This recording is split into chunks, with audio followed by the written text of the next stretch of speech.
রাধে রাধে বন্ধুরা, সবাই কেমন আছে তোমরা? আজকে আমি দইয়ের কাড্ডি বানাবো।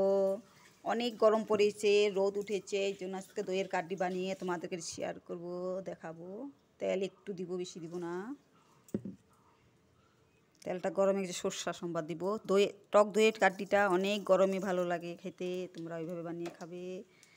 ভালো লাগলে শেয়ার করবে, কমেন্ট করবে। আমাকে পুরো ভিডিওটা দেখে সাবস্ক্রাইব করবে। কালো সরষের সম্বাদ দিয়ে 2টা কাঁচা লঙ্কা দিব।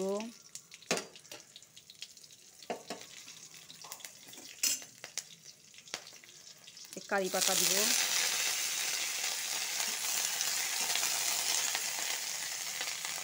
একটা কাঁচা পেঁয়াজ কেটে নিয়েছি, এটা ঢেলে দিব।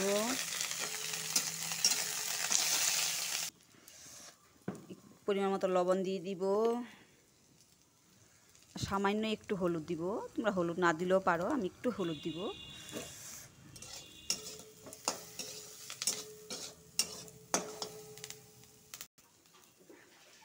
কারি পাতা পেঁয়াজটা সর্ষেটা ভাজা হয়ে গেছে, এখন টক দই ঢেলে দিব। টক দই ঢেলে বেশি গরম করব না, গরম করলেও জল ছেড়ে দিবে, আর অফ করে দেবো গ্যাসটা। দইয়ের কাড্ডি হয়ে গেছে।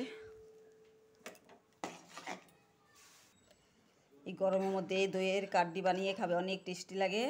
এই গরমের কর্না ভালো লাগে, অল্প সময় লাগে, খালি বেশিক্ষণ লাগে না। এই দেখো কত সুন্দর হয়েছে। ভাতের সাথে খেতে পারো, খালি খালি খেতে পারো।